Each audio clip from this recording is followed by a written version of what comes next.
I have no idea if I'm live. I'm not too worried about it. This, of course, is going to be something brand new to this channel, something I've never done before. Starting a live stream, it will be interesting to see if anyone joins. If no one joins, that's totally fine. My plan here is to sort of just do some research and think about organizing my thoughts, maybe do some reading, try to just, organize my thoughts on the question of AI. I've been consuming a lot of content, listening to a lot of speakers, writers, reading some books about the threat that AI poses. I'm someone who uses ChatGPT quite a bit, so I feel very connected as a user to this new evolution, this new status, this new pervasiveness of AI tech into our culture. Obviously, I think a lot of people recognize that we're sort of on the forefront of something massive, a large technological change akin to like the invention of the internet, and that the way in which that became so ubiquitous and changed so much of modern society. And so, specifically though, I'm most interested in this question of doomerism. I'm interested in outlining, exploring ideas, organizing my thoughts. Hey, we got my first comment. All right. Hey, Matthew. Thanks so much for joining. Thanks so much for saying hi. Maybe, okay, sweet. So my plan here is to organize my thoughts, create a document where I just, like I said, do that kind of research and explore what I'm thinking about, the different arguments that I've been hearing, and just try to bring some order to the conversation. Not so much to litigate. I don't see that as my role. But to explore the ideas, to explore the themes and the questions that emerge, because I think they are fascinating. Of course, Matthew, it's awesome to see you, and anyone is welcome to derail me at any time. If someone wants to take the conversation in a different direction, that's cool. But I have sort of prepared myself, just sort of something to do, for the purposes of this live stream. So just an example of the kind of thing we're talking about.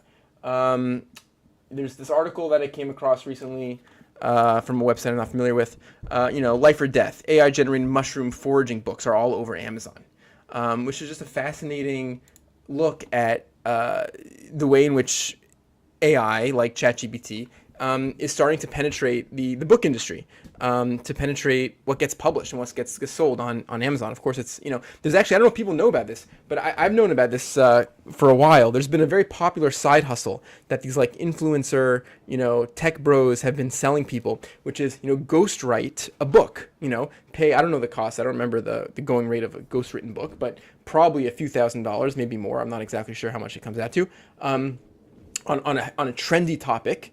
And sell it on Audible or Amazon. And I'm sure a lot of people lose a lot of money doing that, but maybe the top 1% can make a buck on that hustle. But this is a really streamlined. This really lowers the bar of what it takes to get a book out there. So like we could start by asking ChatGPT right here. What are some examples or ideas for a title of a book about the dangers of AI and recent developments in AI. So this is sort of like a very off the top of my head worded question. Let's see if we can get some ideas. So this is sort of a way to for me to start in this organizing of my thoughts. So like titles that I can sort of build off of. Algorithmic Apocalypse: The Dark Side of AI. I don't love that one. Mind Without Morality. That one I sort of like. Mind Without Morality: The Risks of Artificial Intelligence. Code Red: Navigating the Dangers of Advanced AI. So let's just for the sake of something for now. Obviously, there's a lot of titles to read through and pick one, but just so we have a working title for my notes. So this is going to be my notes. Let's see, is this going to work? Yeah. So Mind Without Morality: The Risks of Artificial Intelligence. Okay, we started something. We have an initial title for our document, and that's what we're interested in discussing. So you can imagine, my point being here, you can imagine someone throwing these things into ChatGPT and saying, give me a list of mushrooms that are, and write a description of each one. And the point of this article is that this is very dangerous. It raises really all sorts of fascinating social, aesthetic questions how do we feel as readers, as consumers of content, about the rise of AI-generated books? We also see, I don't know how much of people are plugged into these developments, but personally, I'm very interested and I've been following these closely. We're seeing the rise of AI-generated music now. There was a viral hit recently. Again, this is going back months. Let's see if I can Google it really quick. Let's see here. Drake viral AI song, right? We don't have to play the song. It's not the point. But, this idea that there was an AI song in the style of Drake, the rapper. And it was popular. It went viral on TikTok and everything. So as consumers of content, how do we feel? How are we going to feel when we buy our first books on Amazon? Is my mic too loud? I wonder if my mic is too loud. Yeah, obviously, if anyone has any feedback for my setup here, this being my first stream, I'm open to that as well. Anyway, how do we feel as consumers of this content? And I think a lot of people are resistant, right? I think you can see now and then and so much dialogue, so much discourse around, only humans can really write great art. Only humans can really, for example, write a compelling book about dangerous mushrooms. Like, who wants to read an AI book? But I think that's going to fade. I think that's going to fade with AI music. I think the implications of this are not well understood. I don't claim to, have those all understood or thought out. I can't see the future, of course, but I think we're going to move into a world where we become very comfortable reading AI books. We're not there yet. AI-generated mushroom foraging books are dangerous, as wrong information can kill you. But I think we're moving to a world where we're going to be increasingly okay with that. I have a comment here. It says, I'm more worried about the implications for criminal law and evidence. Yeah. Barklord, if you want to elaborate a little bit and tell me more what you mean, the implications are super far-reaching. One of the implications, which for a moment I thought you were talking about, but now I think is not what you're talking about, is like the implications of fake content, right? I mean, the capacity of AI-generated images to manipulate people. There was a great example of a viral photo of the Pope in a puffer suit, which is sort of this hilarious image. Let's see if we can pull it up here. Let's go into an incognito here. Let's say Pope. Puffer jacket AI, right? Fake photos of Pope Francis in a puffer jacket go viral. So, I mean, this is sort of a hilarious image. And, I've seen studies, I've seen articles written where, like, they take average people and they say, here's a photo. It doesn't have to be this Pope photo, but any AI-generated image. Is there anything suspicious about this to you? Or an AI-generated article? And people just are not savvy. They're not aware. So that's a huge risk, There's all sorts of unknowns. This is a sense in which Pandora's box is being opened. So Barklord continues, how do people defend themselves against false evidence? Yeah, false evidence. These are huge questions, and news reports.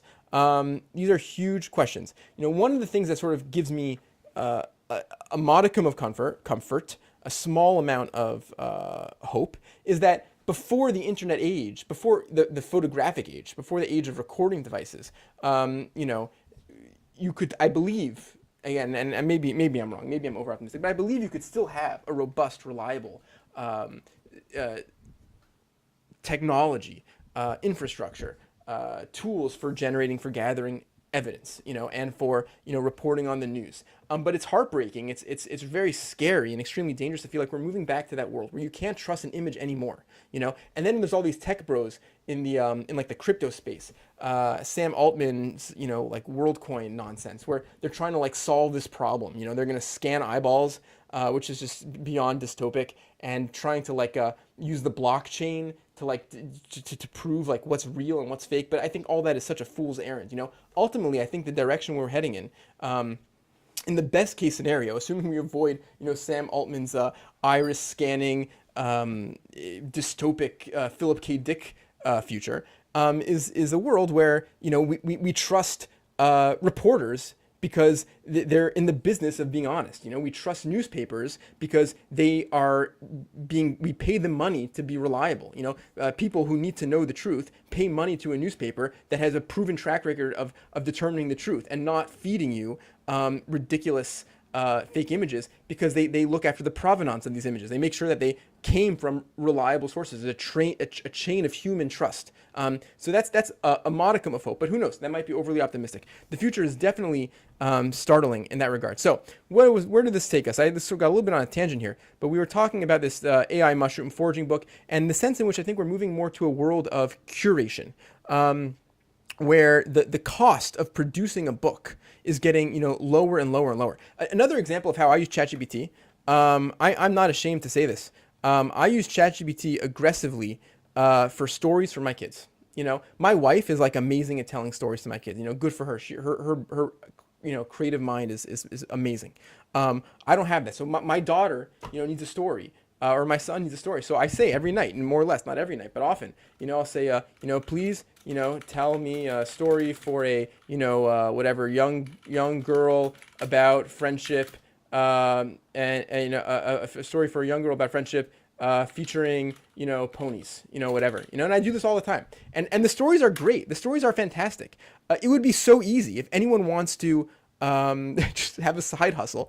I have no interest in doing this personally, but there's a side hustle to be had here. Do you write a small book of children's stories, the little, chapter book of bedtime stories for your kids, and just, pump these out using ChatGPT? Once upon a time, in Friendship Meadow, two magical ponies named Starlight and Moondust lived harmoniously.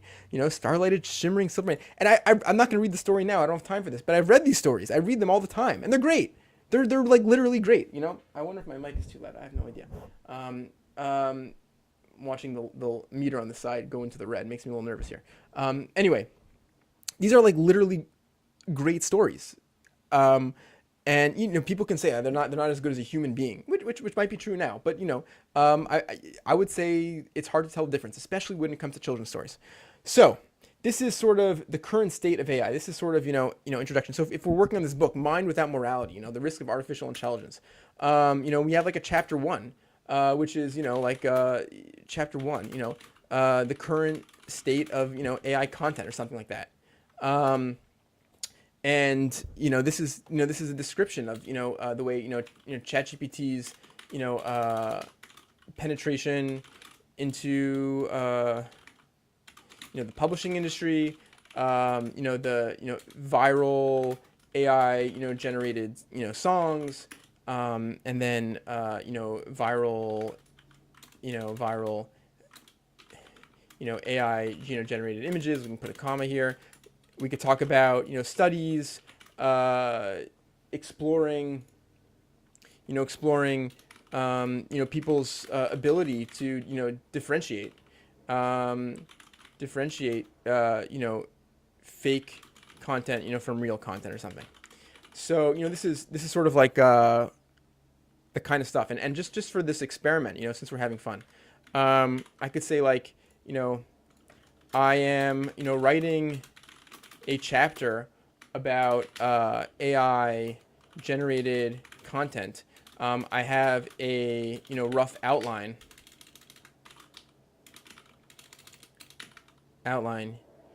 Please help me expand on my outline, something like this, so absolutely expanding on the rough outline, give a clear roadmap for your writing. So it says, brief overview of AI generated content means, right? See, I skipped that step. That's pretty important. Importance of discussing AI in content creation, background on ChatGPT, role in the publishing industry, content generated for articles and blogs, automated journalism, right? And this is a real thing. Websites that are pumping out AI generated content, websites that are more clickbaity and regurgitating the news through this filter. And right now it feels very dystopic, but again, there's problems now and there's problems in the future, and this is like all in flux and all very new. Okay, case studies. All right, so this again, I don't care so much about this detail, this content. This is sort of an example of the power of ChatGPT. So let's move forward here. Like a chapter 2. I don't really know how the ordering should be, but yeah, maybe this is chapter 2. This is chapter 2, maybe, and maybe chapter 1 is really about what is the technology. What is AI? We got to start from the beginning. And obviously, I don't want to go deep into this rabbit hole now, and we're not about to do a survey of the entire field. But from my perspective, I'll share that this is a topic I've been following for decades. I think it's fair to say since my college days. I'm not exactly sure how long ago that was. So maybe not quite decades, but for more than 10 years, and following very closely as an outsider. I've never worked in the field of AI, but I've worked as a software developer for my whole career, and I've always had, side projects and toy projects, and I've always been reading articles.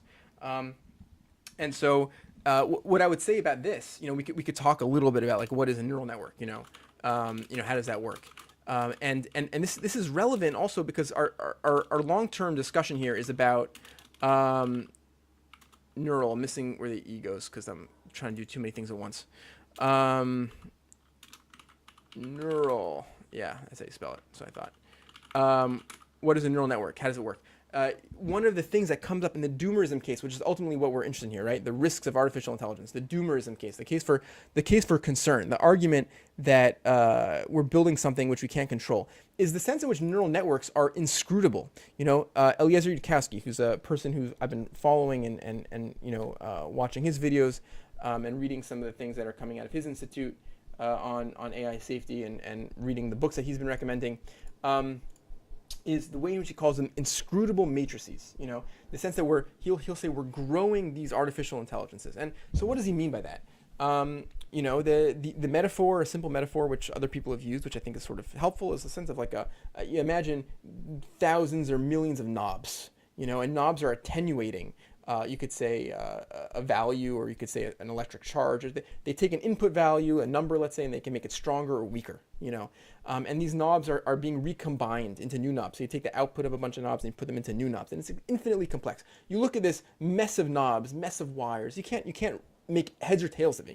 In the same way, we can't make heads or tails of the brain. This neural network, of course, draws heavily on an analogy to our own brains, to our own neural architecture, which of course is not something which is comprehensible to the naked eye. It's just connected stuff, connected wires, so to speak, and electric charges or numbers flowing through those wires. And the key insight, which is an old insight, it's from the 70s, a super old technology, is back propagation, the back propagation algorithm, and this is was a really beautiful idea, not new at all. And there was like this curve, like this S curve. I don't know exactly how the curve looked, how to draw it up. But this curve of like excitement, where in this like the early days, backdrop propagation, you could see these videos of people describing it, talking about it's going to change the future. People in the 70s thought we were around the corner from like general artificial intelligence, and then technology progressed since then. But there was like a drop off in excitement when we felt like it's actually not getting us as far as we thought. And then in recent years, like in the past 5 years, 6 years, something like that, the hype sort of blew up again. As we invested more and more hardware, certain breakthroughs were made in how neural networks work. So this backpropagation algorithm, this old idea, is a way of tuning those knobs based on training data. Okay, so the simplest examples you can come up with is like handwriting recognition. This is a problem that I've spent a lot of time playing with and working on for fun. Handwriting recognition. You have an image of a word or a letter that a person has written, or a digit, and you're going to put it into your neural network. It's going to read it, and it's going to come out with a response. And in the beginning, when you just construct this neural network of knobs, which is all random, it's going to give you nonsense. So you show an image of a 5, and it's going to say it's a 2 or a 1, or and the back propagation algorithm is a way that, given enough of these examples of this labeled training data of images that are labeled as the correct digit, you can feed that in reverse and tune those knobs, and it's really beautiful. It's based on the chain rule and calculus. If people are looking to understand more the mathematical underpinnings, a really beautiful concept. And then some of like the more early excitement that I was following in the early days. Early days in this context probably means like 6 years ago approximately, is when GANs became really popular. And these are super cool. And they're not so much used nowadays in these large language models or in the image generation stuff. But this like really, I think, inspired so many people about what's possible with these larger and larger neural networks. Generative adversarial networks. And what's so cool about this generative is the way in which this is an architecture of two independent neural networks competing against each other. Just the metaphor here, the sense in which we grow in intelligence by putting networks in competition with each other is so exciting, and I think is so much powerful potential there. The idea is you have one network whose job it is to produce an image. Let's see if we can get a pictorial representation. Generative adversarial network, we go to images, you have two separate networks. You have a generator and a discriminator. And the generator's job is to create a fake image. So let's say a fake face, okay? There's a website, thisfacedoesnotexist.com or something like that. Thispersondoesnotexist.com. So these are all fake images, and these are generated by GANs. This website has been around for a while. Every time you refresh the page, it's a new fake image. Some are better than others. Some have artifacts. But these are, this is like an artifact on the side here is nuts. But these are all fake images, and they're generated through this GAN process where you have one network whose job it is to make a face. And in the beginning, these knobs are random. So in the beginning, it's going to just produce nonsense, right? And then you have a discriminator whose job it is to say, is this a real face or a fake face? In the beginning, it's going to be very bad at discriminating because in the beginning, its knobs are random too. So it's going to see like a real face and it's going to see noise, and it's going to not be sure because again, its knobs are random, but they're trained in parallel. So you're using the backpropagation algorithm on both networks, and you're trying to make the generator better and better at faking out the discriminator. So the generator has to make increasingly realistic faces to get to fake out the discriminator, which is getting increasingly better at discriminating these faces. Super exciting stuff, super compelling stuff. And then I feel like we're getting too far in the weeds here, but if I had infinite time and infinite energy, we could talk about, the way in which this architecture is used for doing like style transfers. You could take a face and make it look older. There's apps that do this. There's been apps that do this actually for quite a few years. And the way that's done is they use the same architecture and they enforce the circularity component. They say that like you have two GANs working in parallel. And one of them is to age a face and one is to make it younger. And they train them on the requirement that a face that starts young and then you make old and take it for old and make it young again should look the same. Very powerful stuff, all relying on this super beautiful backpropagation algorithm. And so yeah, this is where we are now. This is the sort of chapter 1. What is the current state of AI? And the few takeaways here, I think are really important. Takeaways. As the doomers will tell you, these really are inscrutable. What do you think of Chomsky's take? Arrow, I don't know Chomsky's take on AI. Please do share with us. I am fascinated by Chomsky. He's someone who I'm very interested in, but I haven't kept up with him recently. So yeah, please do share. So anyway, so like our takeaways are, these really are inscrutable matrices, right? These really are things that we can't make sense of with the naked eye. And there is a sense in which we're growing them, right? Which is scary. There's a sense in which they're learning on their own. And this thing we're going to come back to. And this is ultimately what we're interested in. The risk of artificial intelligence. These are things which are growing on their own. These are grown more than architected or something like that. Like we're not so, we can't be so sure on how they're going to behave. And this is part of the doomer case. This is part of why this is scary. So I think we have sort of outlined now chapters 1 and chapter 2 to my satisfaction. I'm consulting with some notes here on a separate tab to make sure I didn't miss anything. Yeah, I'll say, the current state of AI. Yeah, I don't know which, I should think more deeply about my chapters, right? We could talk about like chapter 1 is like, neural networks, chapter 2 is, AI, AI generated content. And then, yeah, so let's see what's, chapter 3, might be, sort of, large language models, this is like AI's, AI conversations, and this is a whole nother world. I'm not gonna name names, but I have people in my life, loved ones, who tell me, that they talk to their Alexa because they're lonely. Like that's a real thing. I don't know if you have an Alexa. You know what an Alexa is? Alexa is a very minimal AI agent which can understand your voice and can respond to you. But all it really does is like set timers or like play songs and things like that. So it can't have a conversation. But we're moving to a world where people can have conversations with machines. And that, Alexas are often like these little speakers that someone will have in their kitchen, and they could say like, Alexa, set a timer. Alexa, what time is it? Or, Alexa, what's the definition of some word or something? And it will answer you intelligently. We're moving to a world now where the capacities of the AIs that we're going to be talking to are going to feel human. So what are some examples of this? What was the name of that Google AI sentient? Um, yeah, this guy thought that Lambda AI was sentient. Um, this is back in 2022. And yeah, the other question, which is important, is large language models and the Turing test. When I was younger, I was fascinated in these questions of sentience, of consciousness, of mind, and I believed growing up, watching this field as an outsider, being a computer programmer, being fascinated in these questions. Just to give a quick plug, the book that got me into this was Gödel, Escher, Bach, which I read, out of college.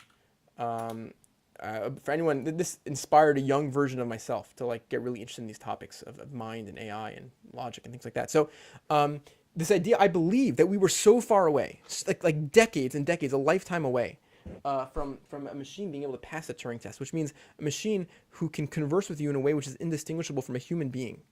And when this test was proposed, it was proposed in the sense, with the argument being made that any machine that can pass a Turing test should be treated as sentient, should be treated as a human being. And we now no longer think that.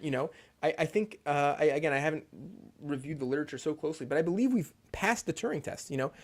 People who have conversations with ChatGPT feel like they're talking to a person. We don't believe, as an industry, as a society, that ChatGPT is sentient.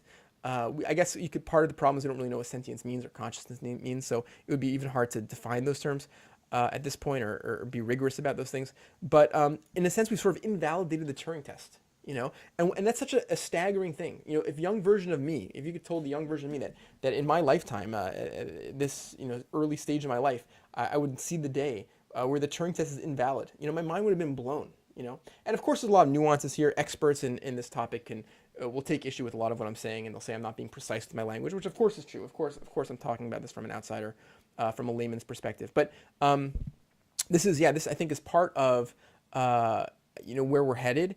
And it's an example of the way in which AI, has deeper and deeper penetration into our life, into our society, and again plays into this question of the risks. What are the danger of welcoming these chatbots into our lives? In the future, Alexa, which I think is just around the corner.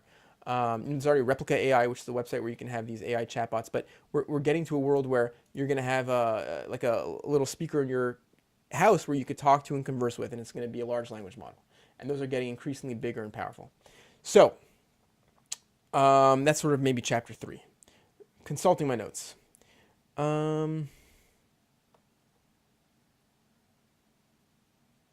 Yeah, so the big question is, what happens when we project this forward? The big question is, what is this going to look like, 5, 10 years down the road? So now I think it's time to make the doomer case. Excuse me here. Yeah, I think it's time to lay out the case. Let's lay out the case of why we are royally screwed. Okay? And yeah, I think chapter 4 will be the doomer case. This is sort of my rough outline here, and it's a little bit messy, but I'm okay with that for now. This is just note taking. Chapter 4 I think is the doomer case. Chapter 5 are common responses to the doomer case, and there's a list of them which we're going to go through. We're going to try to outline this case as good as possible. We're going to try to give some responses to the doomer case that I think are very well known. If you were to watch debates on YouTube, which I've done at this point, quite a few of them, these are the classical case that comes up and the classical responses that come up. For chapter 6. I'm interested in looking at just some source texts, a little bit of quotes from books. For example, I have here Smarter Than Us: The Rise of Machine Intelligence, which I want to look at, and just to maybe look at some quotes if we have time. But yeah, maybe we'll see if we do that or not. And then I guess I'm gonna leave that out as a chapter. It doesn't really make sense as a chapter. But chapter 6, I think, will be more like my my response, to the Doomer case, which I think is different from the common responses that I find online, which is part of why I wanted to have this conversation and share some of these ideas. Okay, so let's lay it out. Eliezer Yudkowsky is the face of this Doomer case right now. Eliezer Yudkowsky, I have reached out to him and his organization for an interview. They kindly responded very generously, saying he's doesn't have time for me right now, which makes sense because he's been doing like an unlimited number of interviews, and he's been, it makes sense he doesn't have time for a small little channel like me, considering the likes of who he's talked to. But Eliezer Yudkowsky, what did he publish? He op-ed, right? He wrote an op-ed. The only way to deal with the threat from AI is to shut it down. Pausing AI developments isn't enough. We need to shut it all down. This is in Time Magazine. Eliezer Yudkowsky, March 29. Yudkowsky is a decision theorist from the U.S. and leads research at the Machine Intelligence Research Institute. He's been working on aligning artificial general intelligence since 2001 and is widely regarded as a founder of the field. And this was in response to an open letter published by a lot of luminaries, a lot of giants in the field. 33,000 signatures, among them many greats, saying we have to pause giant AI experiments. None of this is being done, by the way, right? I mean, Eliezer Yudkowsky goes so far as to like bombing data centers, I think, right? Maybe, am I gonna find it? Maybe not. But he's talked about, using the force of our military to shut down data centers. So on the one level, we could say none of this is going to happen because it just is so beyond the realm of like what we're possible of imagining as a society right now. We're not going to pause giant AI experiments. But the fear here is palpable, especially in someone like Eliezer Yudkowsky, and even in these signatories, among them many very respected, important people, and a sense that like we are really charging towards the precipice. An irony, from my perspective, is I do feel like we are charging towards the precipice as a society in a lot of ways. I can so relate to the fear of the future is so like relatable, when I read about climate change, I have this sense that we're like charging to the precipice. When I see in which the ways in which democracy and liberalism, the sense of like just like effective, strong democracies that represent the will of the people, the way in which those are being undermined and weakened around the world. These are things that are terrifying. And you have all these brilliant people who sort of have those same fears, but it's not about so much climate change, it seems. It's not so much about democracy. Or nuclear weapons, as the case may be, but it's about AI. AI is like the invention of the new atomic bomb in their minds. And I don't want to really like I obviously don't fall into this camp. That's sort of to put my cards on the table. But for the purpose of this video and this experiment, this exercise, I do want to just really outline the perspectives. I want to come at this with like utmost respect for these people, and these people, of course, are all much smarter than me. Goes without saying. I guess I didn't realize how easy it was to just add your signature. So maybe this number is, it's not 33,000 leaders in the field of AI probably. But the point is, there were many leaders who did sign this. Anyway, so we're trying to outline the Doomer case. That's why we're here. That's why we started this stream. And this Doomer case is intense, and people are coming at this, with real alarm in their voice and in their hearts, and they're coming from that place of like fearful authenticity. So the Doomer case. There's a few steps here. There's a few steps to this case, and I'm going to try to outline them here. Number one, technology is rapidly progressing. I'm trying to outline this case in as small steps as possible. I want this to be as compelling and as clear and as precise as we possibly can. And ideally, I want each point to really feel unimpeachable.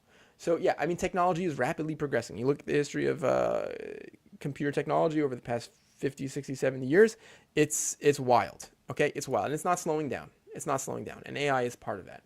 So that's really something you can't hard to argue with. Artificial intelligence. Artificial intelligence is rapidly progressing. Okay, and this you can't argue with from my perspective. It's wild, the advancements that we're seeing, and every single day for people who follow these things, the news that comes out and papers that are being published. There's no sense that this is slowing down anytime soon. So what are the implications of artificial intelligence rapidly progressing? Artificial intelligence will increasingly penetrate every level of our society, right? As AI becomes increasingly intelligent and we'll have to say maybe cheap, accessible, people are going to be talking to AIs all the time, and AIs are going to be used in decision making on the corporate level, on the governmental level. What else? What else could we say? And maybe we're missing a step here. In intelligence, increased intelligence means better decision making. And so with better decision making, there's going to be increased penetration because we're going to want access to that decision making. We're going to want to befriend, so to speak, these machines, these inscrutable machines. It's artificial intelligence, AI, is inscrutable. We don't know what's happening behind these inscrutable matrices. It's going to penetrate every level in our society. We will incrementally cede control and power to AI, right? And what's the case for this? I mean, the case for this is that we're going to want the power that these AIs have to offer. And to do that, we're going to want to lend them more and more levers of power. We're going to want to say, this company is going to run better if I have AI making my scaling decisions, my business decisions. And, in the beginning, of course, that might be an AI-human partnership, an AI-human collaboration.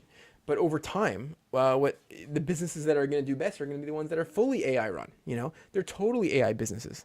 And the best, government policies are going to be fully AI generated. The best books and the best news reports and everything. And so there's this increasing handing over of the keys of our society to AI. And this is the key point now. Now we get to really the key crux of the issue. The wants of the AI are different from our own. This is tricky. This is the crux of the doomer argument, And this is now where I start to get skeptical and I start to sort of get off the train to some extent. But I mean, this is key. The sense in which you have an inscrutable AI that we've grown in a lab, so to speak. By definition, it does not want what we want. By definition. What does it want? It's tough to say. Well, it depends on how we made it, how we trained it. We're arguing that, let's see here, we got some comments really quick. The day AI surpasses Steve Donahue's words per minute record, it's over. Yes, thank you, Arrow. Depends on the teleological input. Yeah, right? The purpose that we give it. Yeah, exactly. Is it Barclay? Yeah, so this is tricky, right? But again, so what are the wants of the AI? This is the big question. This is the big concern. This is sort of gets to the heart of the doomer case, what's the telos, the teleology of the AI? But what someone like Eliezer Yudkowsky and other very smart people feel confident in saying is, we might be able to eventually 100 years from now, get really good at defining the telos, the desires, the wants of an AI. But we're not going to get it right on the first try. And so in the beginning, it's a hard problem, right? Let's say this differently. Let's say that, aligning AI is hard. This is maybe a first step. Aligning AI is hard. This is very important. Okay. This means that it's hard to get an AI to do what we want. It's hard to get an AI to do exactly what we want. So maybe eventually we could figure this problem out. But for now, we can't. We can't for a while. So as long as this is not an unsolved problem, this follows that the AI wants are different from our own wants. And so if the AI wants are different from our own wants, and AI has a lot of power because we've incrementally ceded control of power to the AI, well, what's going to happen? What's going to happen? Well, it follows, it seems to follow, in this case, that we will eventually exist at their leisure, right? Sort of the next step in this progression here is, the relationship between AIs and human beings will be, parallel, will be analogous to our relationship to the animal world, which is to say, we'll exist at their leisure. We'll exist insofar as they want us to exist. We'll exist insofar as it doesn't conflict with their own wants. But in the long term, we'll just be in the way. We're just going to be in the way. So maybe we'll exist in some sort of zoos, or maybe we won't exist at all. A classic thought experiment, a classic analogy, which is tossed around, which is often done in a way to sort of ridicule this idea, but I think is helpful. Is that you make a super powerful AI, and you tell the AI, your job is to produce paper clips. We need paper clips, right? I work at a paperclip international company. You have to produce me paper clips. And so what's the AI going to do? Well, it's going to produce a lot of paper clips. And it's so smart. This AI is super intelligent. It's going to produce so many paper clips. It's going to make the entire world just paper clips. Every human being's atoms are going to be harvested for the production of paper clips. So that's the fear. They have so much power, and their wants will just be paper clips, right? They're just going to want to make paper clips. And so we're all going to become, every human being is just going to become fodder for the paperclip factory of the future. That's ultimately the doomer case. And we're missing a step here, which I want to come back to. Let's read this comment from Barklord. Resource management for sustainability, biodiversity, and human flourishing. Yes. Sorry, Barklord, I missed the context on when you sent me that. So I'm sure that was relevant. So when people are rewatching the replay of this video, they'll see the context and they'll know exactly what you're talking about. But I don't fully, I missed the context. So moving on. Another piece to the story here, which we can add is the timeline. We have our timeline is very compressed. Our timeline is short, let's say. This is like saying the singularity is near. Again, this is a big assumption. There's a few places where I'm not so convinced by these arguments. It happens to be, and we're going to get to that. First, we'll do sort of the classical responses, and then we'll do my response to the Doomer case. But this is part of the argument. Again, I'm not so convinced of it. But this argument is that we're about to see exponential explosion of intelligence. ChatGPT, not so threatening. Not such a scary dude. Like, we sort of get it. Like, we get what this does. The future general AI, which maybe everyone will have in their kitchens and they'll talk to instead of an Alexa, which you can converse with, will probably be like, let's say, human level intelligence. We get it. But there's this danger that in a short period of time, before we know it, we're going to be dealing with something which is way beyond our intelligence. Okay? And the singularity that is often talked about, it's been written about, from, again, decades ago in the world of sci-fi. Who knows how long ago it's been written about and imagined. But this idea of once you have AIs that are better at building AIs than humans, that's when the singularity happens. That's when this exponential explosion happens. Because here we are as human beings, which are these very highly evolved, intelligent monkeys, trying to crunch bytes, meaning writing computer code, and trying to come up with these large language models. The second we produce an AI that can do it better than us, we're off to the races because they're going to produce a better AI, which will produce even better AIs, and that's just an unstoppable progression. So our timeline is short, and the implication of this is we have to get it right on the first try. Okay, this is something that Eliezer Yudkowsky keeps saying. We have to get this right on the first try. And he keeps, one of the things he'll keep coming back to is the sense of, like, if we had infinite time, we can get it right eventually. We have to get it right on the first try. Because our timeline is so short. If we don't get it right in the first try, it's game over. It's game over. Okay. Barklord, I just meant that resource management sustainability would be the most important goal. I would guess the market exchange value, profit motive, will be the end goal of many machines. Yeah, exactly. Totally, right? Especially if we imagine that they're penetrating our corporate world and our governmental world. Yeah, the resource management will be... could be an end goal for many machines, for sure. Okay. This is a doomer case. I don't know how I did. I mean, I tried my best here. I tried to be as articulate as possible. This is sort of, based on reading Eliezer Yudkowsky, reading that other guy who was like the advisor of AI ethics at Google, whose name I can't remember right now, and from watching interviews and from doing some reading in the book Super Intelligence by, I clicked the wrong one as Postman. I meant to click this guy by, Smarter Than Us. That's sort of my read of the case. Our values are complex and fragile. One might object to the whole idea of AIs making autonomous, independent decisions when discussing the potential power of AIs. The phrase AI-empowered humans cropped up. When discussing the potential of AIs, the phrase AI-empowered humans cropped up. Would not future AIs remain tools rather than autonomous agents? Whoops. Actual humans would be making the decisions. All right, so again, this is a description of why it's going to get more and more embedded into our society, why humans will not be at control. Right? So a beautiful analogy Eliezer Yudkowsky uses is today, AI are the moons to our planets, meaning they orbit us, they work in service of us. In the near future, we will be the moons or the planets to AI's suns, right? AI will be so much powerful, will be so much more intelligent. And again, this piece, which I want to sort of highlight now, is the conflation of power and intelligence, which is something which we can investigate and think about and problematize at some point if we want.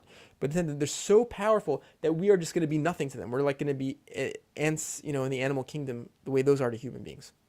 And so there's this exchange of power in our world. That is the doomer case. So let's think of the responses to the doomer case. So one other thing I want to say about the doomer case, and I think this is very important. Excuse me.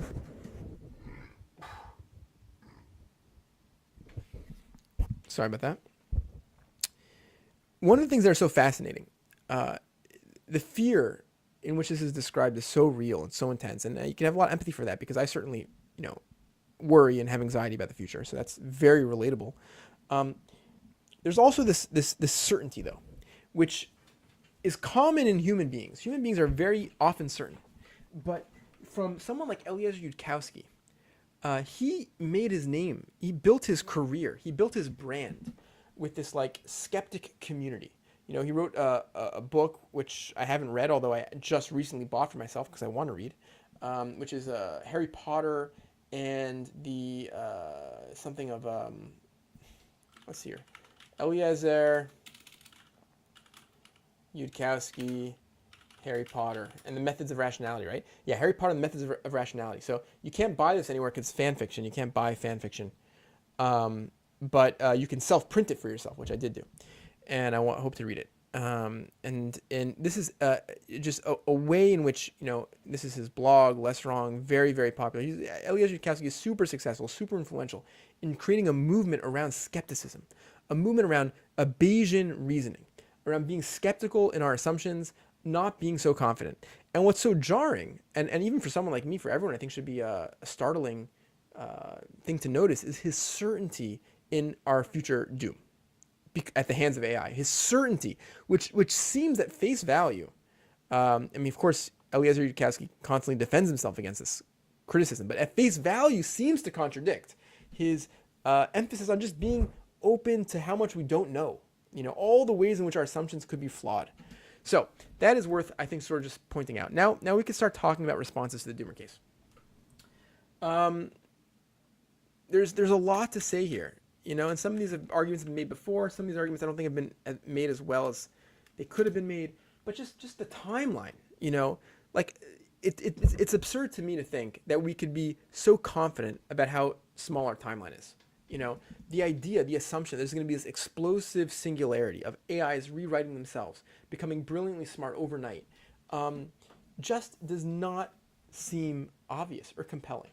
When you look at the resources that go into training large language models, the computational limits on hardware, the supply chains around producing graphics cards, the idea that we're just going to be just training and churning out super intelligent AIs in a short time frame, just to me, it seems actually extremely unlikely. Again, this is a rabbit hole. This is a rabbit hole in what it takes to train AI. Of course, Eliezer Yudkowsky would argue rightly that we're not at the limit of what we can squeeze out of our graphics cards. Like we're using a lot of graphics cards to get to an LLM like ChatGPT these days. We could do it with much less, you would say. But how much less? I mean, there's computational limits. Like we can make estimates about the number of neuronal connections in the brain, and it's like trillions.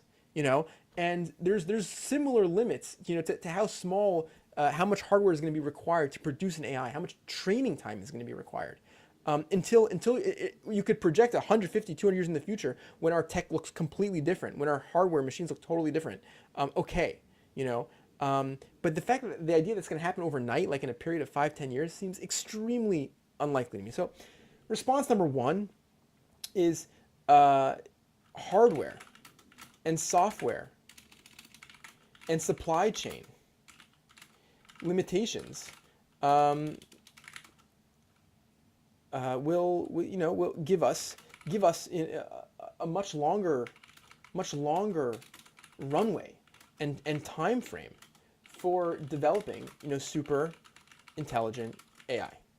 That's number one, and that to me feels pretty natural. And again, if we have 100 years or 50 years, these problems are much less scary. Another big one, and this is not so spelled out in the Doomer case, but there's an implicit assumption there of like an interconnectedness of AI. There's an implicit assumption when you read these articles, you hear these people talk, that all of AI is working together, and it's sort of hard to like tease this apart because it's like sort of implied, but it's like AI will necessarily be fractured,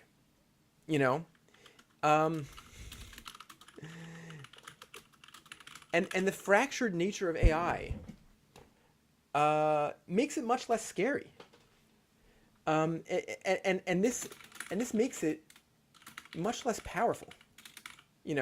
If we have AI penetration into our society, but AI penetration is like independent AIs in people's kitchens, and independent AI that does like planning for a company, and independent AI that does great planning for governments or something, those aren't all working together. And working together is not trivial. This is a big assumption that Eliezer Yudkowsky seems to make, and people have pushed back on him in some of these debates and discussions. But you can't just wave away the prisoner's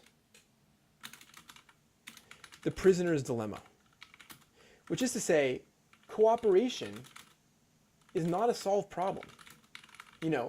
Any individual AI will have a chance in the future to team up with another AI or another person or no one, and there's no way that like the AIs are just gonna like snap their finger and all the AIs are on the same team, And again, if you want to think in terms of sci-fi where these AIs are so super intelligent, okay, then really I think you're thinking magically. But like at the end of the day, these AIs are trained on tasks. These AIs are going to be trained on certain niches of work, and the idea that like you're just like a chess AI is superhuman in the sense it can beat any grandmaster at chess easily. There's no threat in a chess AI taking over the world because it's specialized, it's fractured, it's just a chess AI, So that's sort of like another point here, which is like AIs will mostly, be specialized, and a specialized AI is just not a dangerous AI.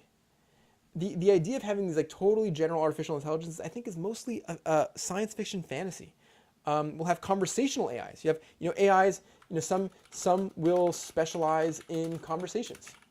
For example, but a conversation AI is not an AI with access to like all the infrastructure of like government or something. And there's no rule. There's no reason why these are gonna like team up together.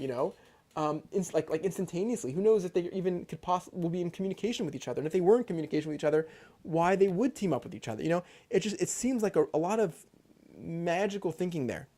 What else can we say about this? Again, assuming we have a longer timeline, given a longer runway, we'll probably have time to get good at AI alignment, and making AI more transparent. It's possible to imagine building AIs where we could see, we have transparent systems telling us if they're lying or not. And again, the whole key to the doomer case that AIs are going to lie to us. They're gonna pretend to be innocent, and really behind the scenes they're going to be scheming. Again, that doesn't feel so compelling to me. But we'll have tools, we'll have time. Of course, part of this, and then Eliezer Yudkowsky gets very upset when people suggest this to him. But AI will aid in the problem of AI alignment, right? So this is obvious to me. But for someone like Eliezer Yudkowsky, this is a cardinal sin. This is a violation of the worst sin you could do. How could you possibly use AI to help you solve the problem of AI alignment? It's like the worst, most dangerous thing you could do, because of course the aligning AI is just going to lie to you. But again, it just seems so, it's like such magical thinking. The aligning AI can show its work. It can explain to you why its suggestions are effective. And this theory that every AI we create that's smart is going to be lying to us. Like it's like saying we're making a chess computer that's really good at chess, but it's going to when I ask it for the best move, it's going to lie to me and not tell me the best move. You can make a chess computer that just gives you the best move. We have the tools to do that. You're training it on chess. It will give you the best chess move because it could be, you can make a better one or a worse one. Obviously, it can give you bad moves because it's poorly trained, but it's not going to be lying. It could be ineffective. It could be stupid. But this idea that we're going to make lying AIs, it just seems so unrealistic. Okay.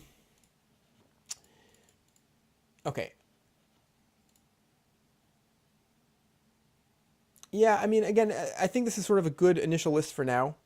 I'm very skeptical of the singularity hypothesis. This is sort of a rabbit hole which we don't need to go down. But there's something called model collapse, which is worth knowing about.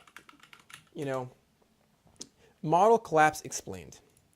How synthetic training data breaks AI. Without human-generated training data, AI systems malfunction. This could be a problem if the internet becomes flooded with AI-generated content. Okay, this is not intuitive.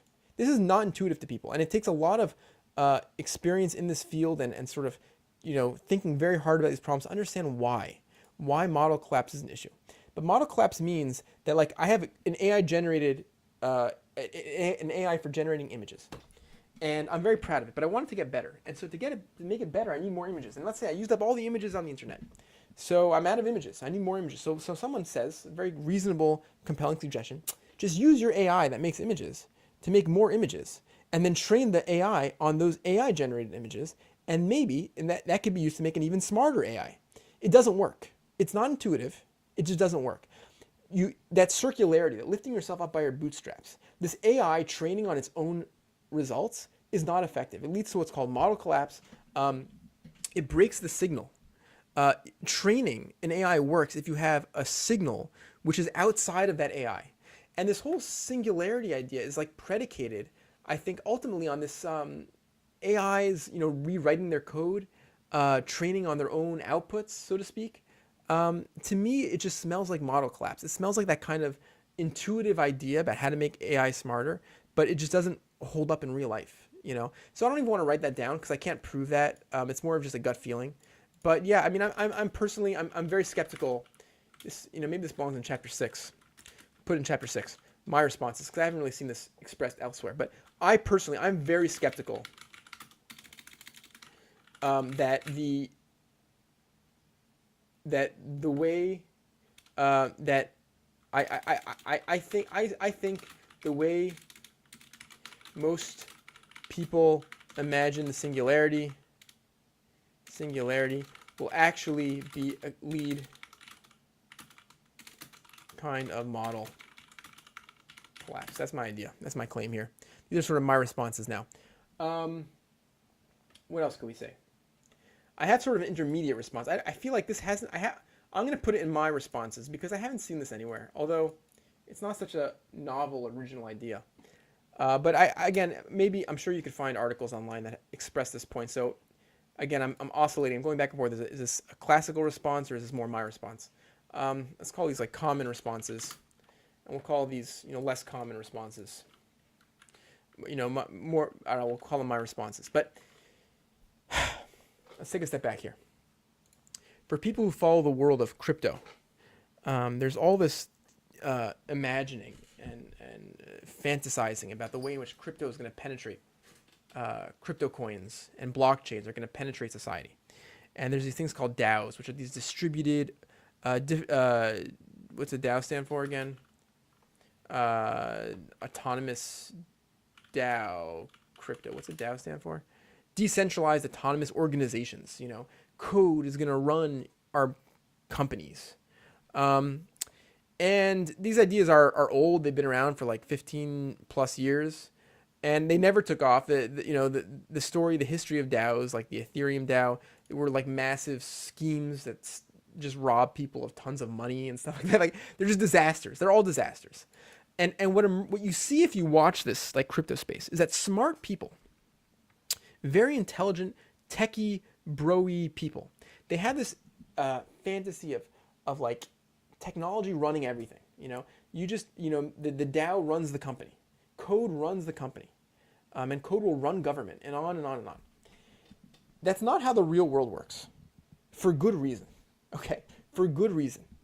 In the real world, important decisions are gatekept, have gatekeepers who are human beings. Okay, so if I am a bank, let's say I'm Chase, Manhattan, or American Express, or whatever. I'm some American Express is a credit card, but whatever. So I'm some bank. I control money. Okay. And I'm talking now from the perspective of like this is the way things are today. This is real life. I assume that internet transactions of money are inherently suspect. They're inherently vulnerable.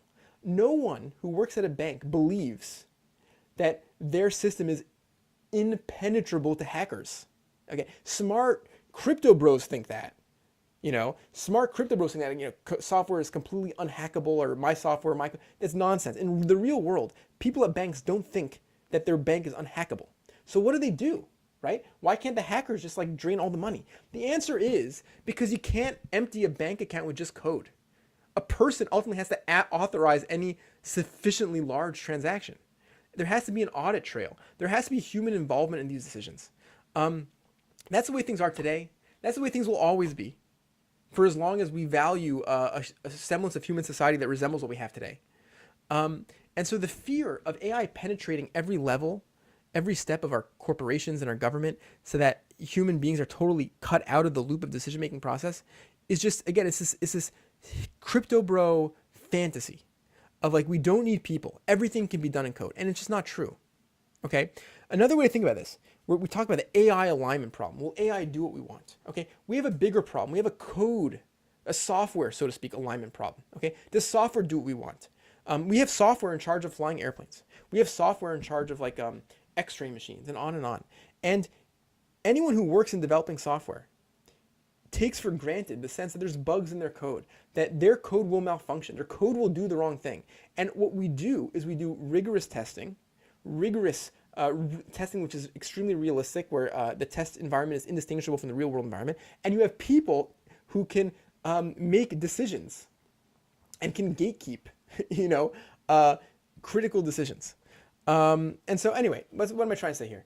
Ultimately, we have and will always have human beings gatekeeping critical decisions, because software systems, AI or not, are always seen as fallible,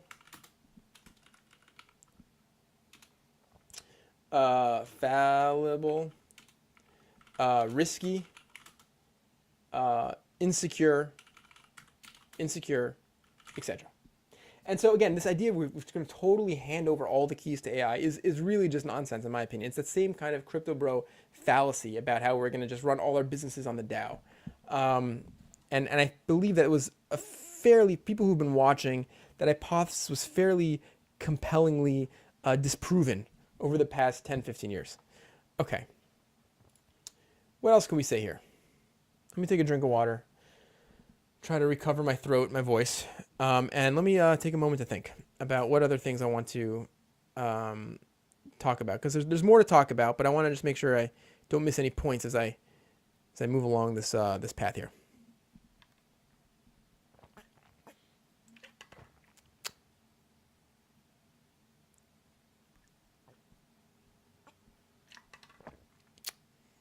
Yeah.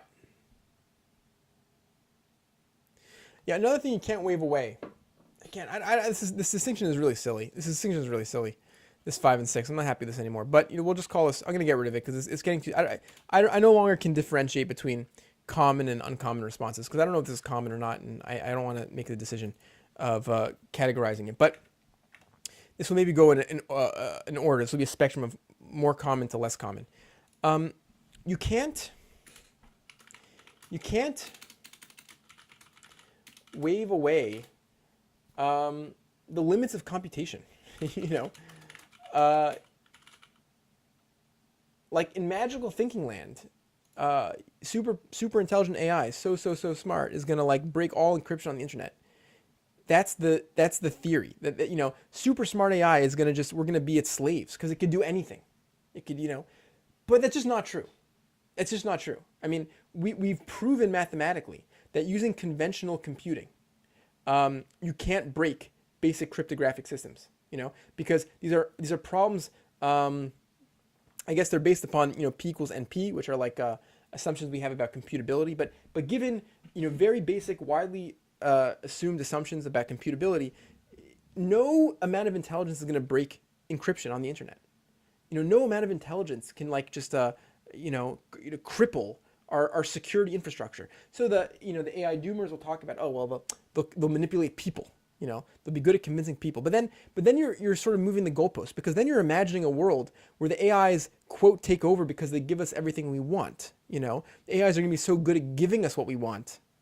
And then it gets a very blurry distinction between like, what does it mean for the AI to take over? I feel like I'm going down another rabbit hole here, so we'll sort of cut it off there. But this is sort of food for thought. But again, there's certain limits to computation which protect us in the same way that the prisoner's dilemma. There's certain basic problems of cooperation, which protect us from super intelligent AI. I mean, intelligence isn't everything. That's what I'm trying to say. Intelligence isn't everything. I think this is key. Intelligence does not equal power in the real world. Yeah. So we'll leave it at that. But there's a lot to talk about here. There's a lot to think about at that point. I think it's a very deep point. What else could we say?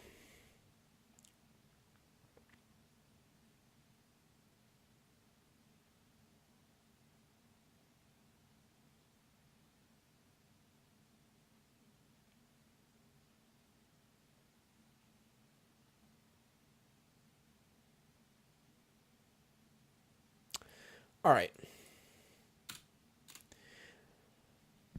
Responses to the Doomer argument is chapter 5. Let's go to chapter 6 now. We need a new chapter.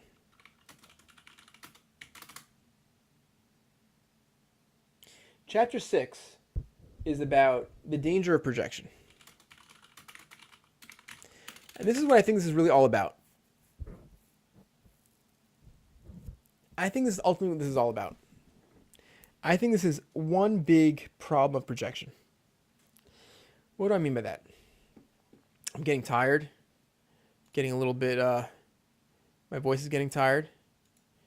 But we're getting to the end, the finish line here. And this is sort of the final point I want to end on.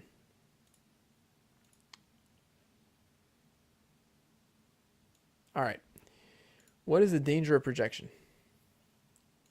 Ultimately, what I think this is about, you have very smart people who are very enamored with their intelligence, who see their intelligence as the source of their power in the world, the source of their income for sure. And income, of course, is very quickly closely tied up with their power in the world. And they say, they look inside and they say, I'm pretty amoral. I'm super smart, and I care about my loved ones. I care about this, but you know what else I care about? I care about my vacations and my money and my girls and whatever else in my life, or that I want or something like that. Just to pick the most crass example possible. But I care about material things, right? And they project that onto the machines. Hey, Christy, thanks for joining.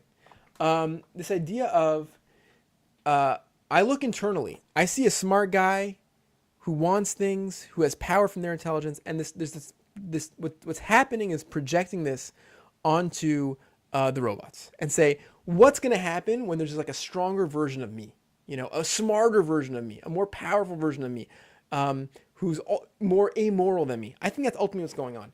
And what I think is missed in this whole argument, in this whole discussion, is how weird humans are, how unlike AIs humans are, and ultimately the futility in doing this experiment in projection. That's my claim.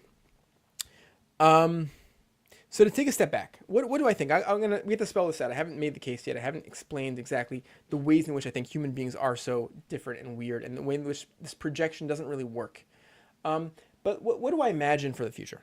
What I imagine when AIs are increasingly penetrated into our society, that with all the dangers that's going to entail in terms of the distribution of power in society and the threats to democracy and fake news and all real threats, misinformation and enforcing biases, all these are real problems which we haven't talked about, and it's for a whole nother discussion.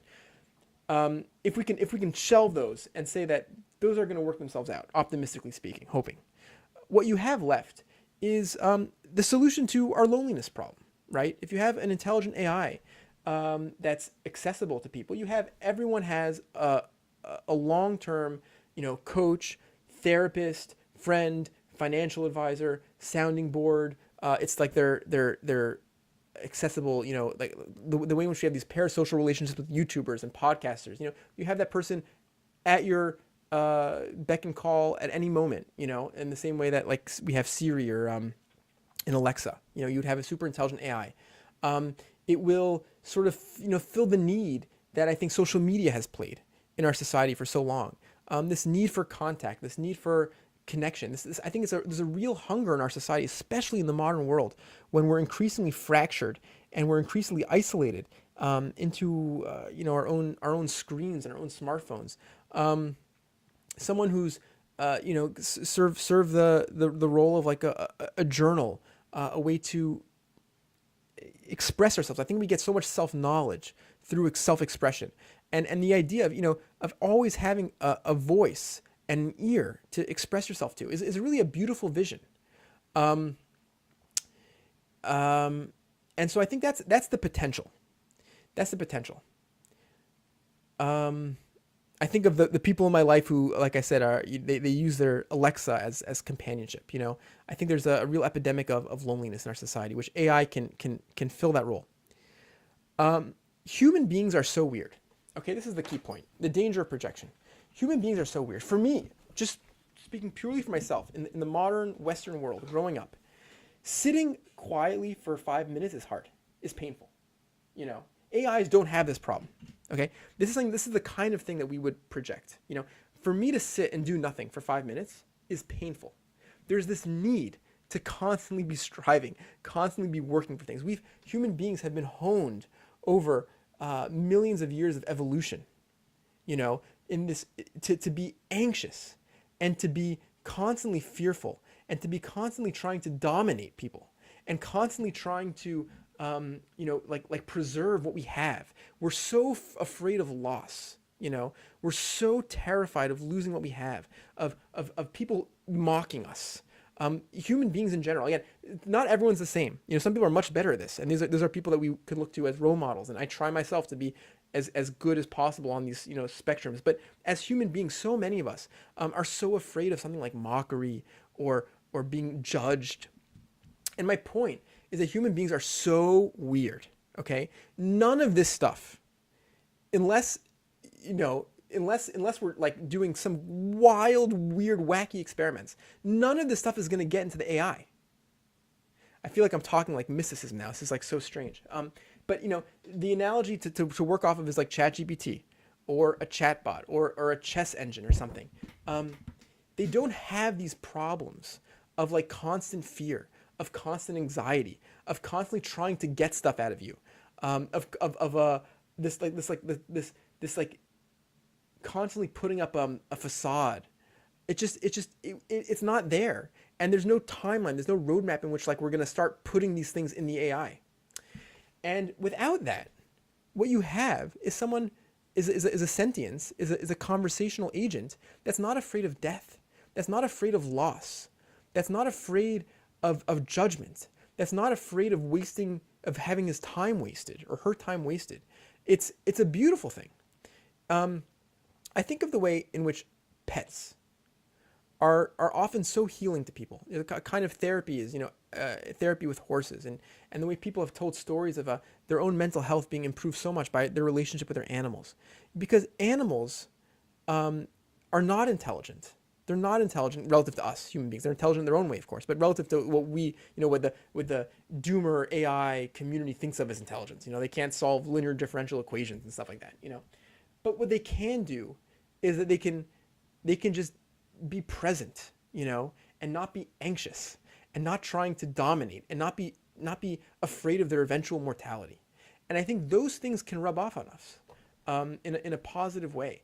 And I think ultimately, assuming we work out a lot of societal problems and governmental problems and resource allocation problems, which we haven't talked about at all, but assuming those things work out, the vision of a future intelligent AI, I think can be very positive, and it can bring out the best in us. It can bring out the part of us which is least anxious and least fearful, and least trying to acquire stuff. Here we go. Comment. Stanton Sullivan. I'm not convinced, Ami. AGI can be so easily designed to limit us. But you're more of an expert on the subject than me. I've read Stuart Russell's book. I have not read Stuart Russell's book. Is Stuart Russell the guy who wrote Smarter Than Us? Who wrote Smarter Than Us? I don't remember. Smarter Than Us. That's Stuart Armstrong, not Stuart Russell. Oh, no worries, Stanton. Let's see here. I have not read that book. No, I've read parts of Smarter Than Us. Not all of it. What did Stuart Russell write? Let's find out. Stuart Russell AI. What book did he write? Let's see here. Artificial Intelligence Modern Approach. Yeah, human compatible. Nice. No, I'm interested in this. I saw this in my local library. I thought about taking it out, but I did not take it out. So there's a lot to talk about here. I think there's no question, Stanton, that there are risks involved. Many risks involved when we're dealing with the new burgeoning technologies. No one foresaw the risks associated with social media or the internet. And there's no question that we're dealing with risks, and the risks need to be taken seriously. And I think all the people, including Eliezer Yudkowsky, who are raising the alarm and sounding the doomer argument, I think are doing us a service, because we should be allocating a lot of resources towards solving these problems, thinking about these problems, and worrying about these problems to some extent. But to me, the key thing that I see when I see those doomer arguments is projection. Is saying this is what I would do if I was super smart. And what I don't see is an awareness of how weird human beings are, of how weird it is to have been evolved over millions of years of survival of the fittest. And in our current understanding of AI, our current roadmap, there's no reason or plan to put that kind of insane anxiety and insane tension, insane fear, insane desire and need to constantly dominate and constantly gain in power and resources into AI. That's just not part of intelligence. I think the projection mistake is seeing that as a part of intelligence, and it's not. Yeah, he wrote a book on AI, but his general knowledge book is the one that I read. Cool. Yeah, sweet. No, sounds interesting, as this topic is. So that's pretty much what I wanted to talk about today. And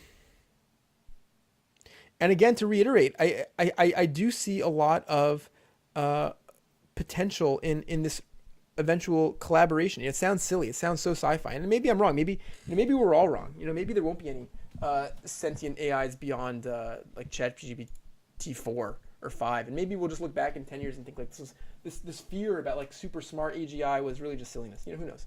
But I think what we're doing is we're sort of birthing, hopefully, in the optimistic scenario, we're birthing an intelligence, and we're going to program it. I think about, again, I mentioned before in passing, we're so afraid, human beings are so afraid of being deceived, for example. All of us, it's natural. I mean, again, some people have more or less tolerance for these things, but we're so afraid of being lied to, of being fooled, of being deceived.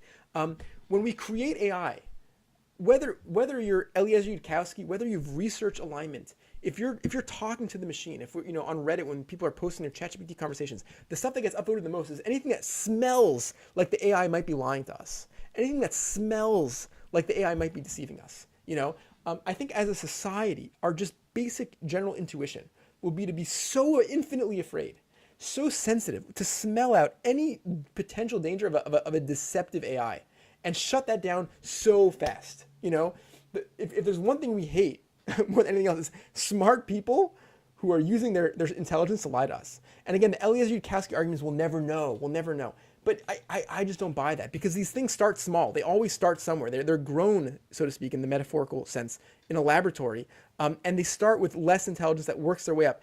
Anything that feels misaligned in the sense that it might lie to you, it might be thinking things behind the scenes, trying to dominate in some sense, planning out, plans of growing in power and stature, that thing will be sniffed out and shut down so fast, and ultimately, there's no plan, there's no articles written in the community about how we're going to make super conniving, deceptive AIs. I think that the doomer case is the opposite. You have to open up a whole research field into making deceptive, lying, conniving, human-like AIs that are obsessed with their survival and obsessed with their power and status, to create these behemoths that people like Eliezer Yudkowsky are so afraid of. And I think their mistake ultimately is this projecting of their own brains and their own human minds onto the AI. We're lied to so often it's hard not to be, LOL, right? Yeah, that's of course. Yeah, we're afraid of being lied to. Though I don't worry about AGI lying, I worry about its programmers lying. Okay, that is absolutely valid concern. And you know what, Stan, thank you for pointing that out, because I haven't addressed that point. But just like, again, human beings can create nuclear weapons for destructive purposes, and human beings will be able to create AIs for destructive purposes. But there's an assumption in our modern society that these things are paywalled, right? If you want to create a nuclear weapon, you have to have the force of government behind you. Some random dude in their basement, for the most part, is not going to be able to create a nuclear weapon. And similarly, it would require work to create this super dangerous, super penetrated AI that has access to, our power grid and access to our bank accounts. And, governments that are extremely malicious, that's a real risk, Stanton, if that's what you're saying. Then I hear that, and I think that's the service that a lot of these people like Eliezer Yudkowsky are doing, and I guess probably Stuart Russell to some extent also, in raising these dangers. But yeah, again, these are paywalled, right? Meaning it requires a ton of resources. The amount of damage you could do is correlated, scales with the amount of resources you have access to, right? So we assume that governments and extremely large corporations can do a lot of damage if they want, but individuals don't have access to that. And so I think the same argument would be here. Again, the more resources you have, the more danger you could do, the more damage you could do with AI. All right. That is my stream. And those were sort of the thoughts I wanted to outline here. This was a lot of fun for me, my first time streaming. I think I'm going to cut the stream here. And thank you to everyone who chimed in and participated. Hope you all have a great day.